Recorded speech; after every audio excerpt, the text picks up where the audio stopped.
جس طرح وہ یہاں سے دوڑے ہیں اور بھاگے ہیں. ان کے میں لیڈرز کی بات کر رہا ہوں جو یہاں پہ موجود تھے.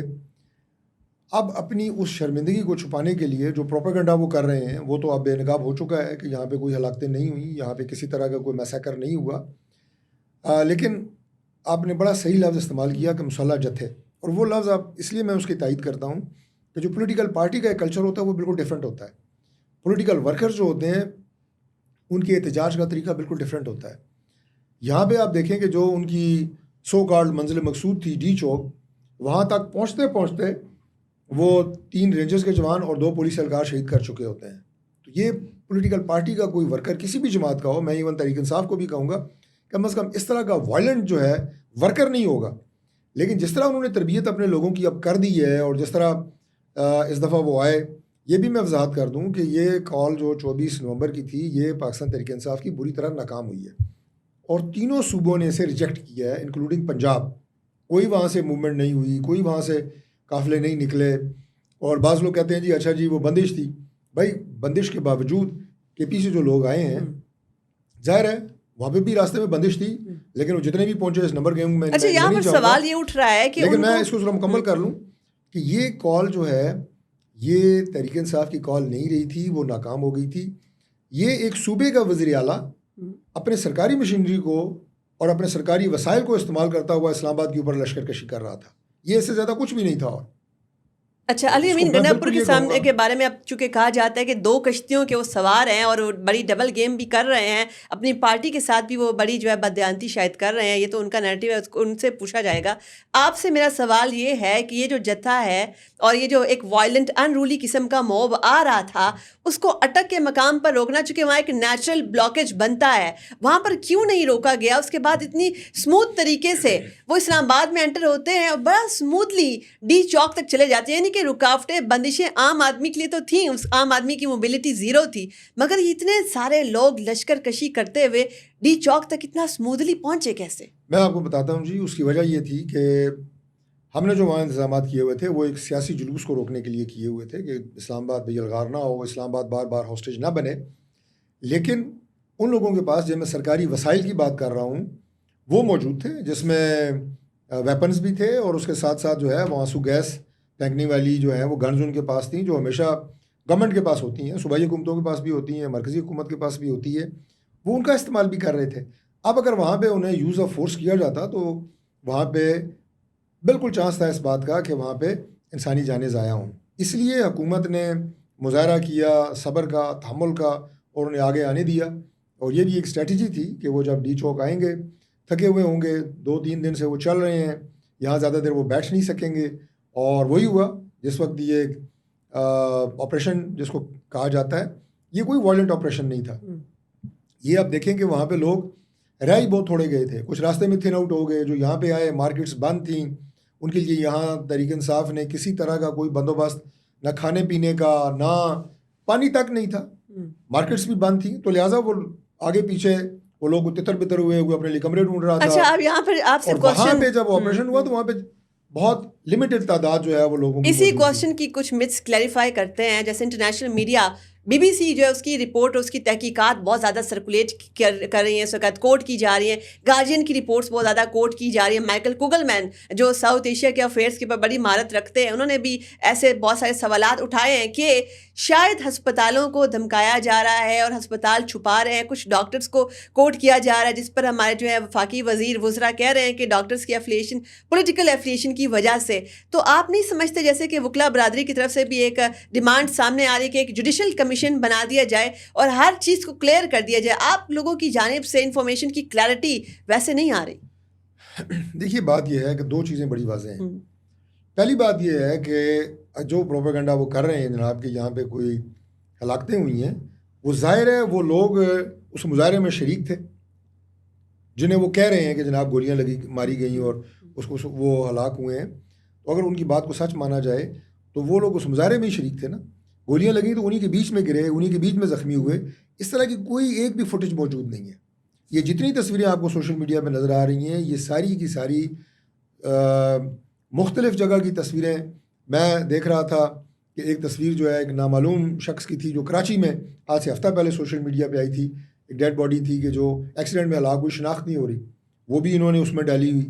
اس کے علاوہ غزہ کی تصاویریں ہیں، یعنی ظلم کی حد ہے کہ وہاں پہ جنریٹڈ بھی ہیں جی وہ اینیمیٹڈ. اچھا اس کے علاوہ میں دیکھ رہا تھا ایک ان کی لیڈر ہیں، انہوں نے انڈیا میں جب وہ ورلڈ کپ جیت کے آیا تو جو سیلیبریشنز ہوئی تھیں ان کی تصویریں لگائی ہوں کہ یہ ہمارا مارچ ہے.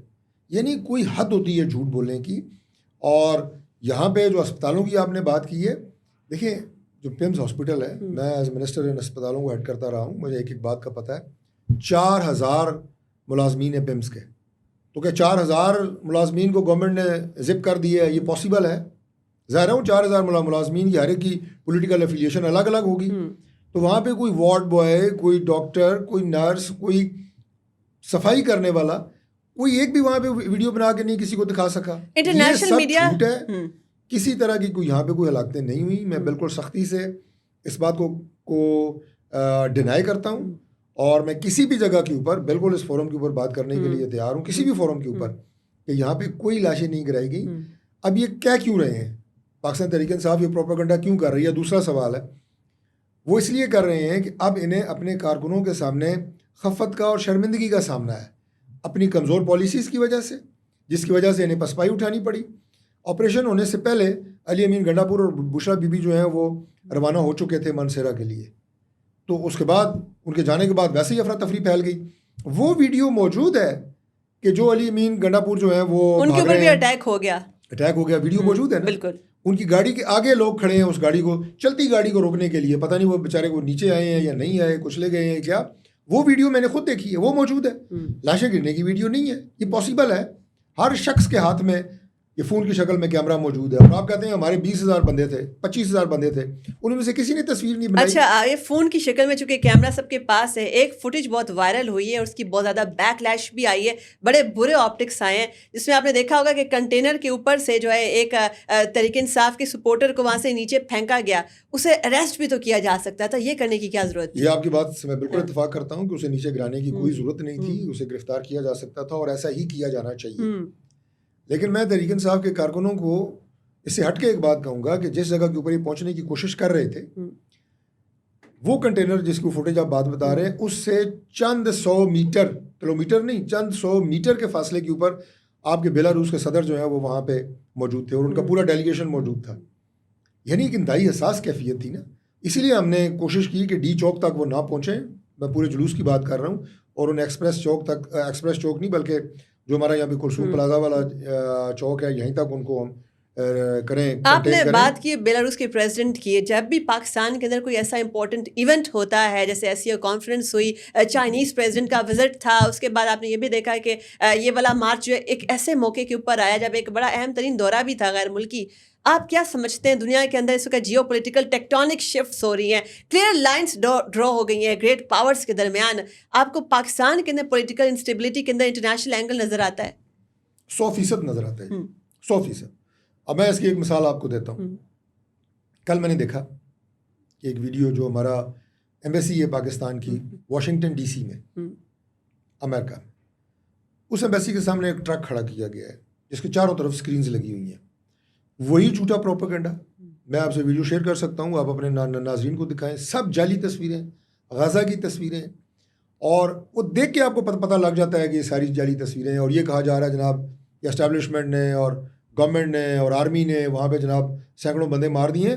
آج خود جو مجھے بھی پتہ چلا ہے، انہوں نے کلیم کیا کہ ہمارے 16 لوگ جو ہیں وہ ہلاک ہوئے ہیں. اس میں پی ٹی آئی نے یہ کہا ہے.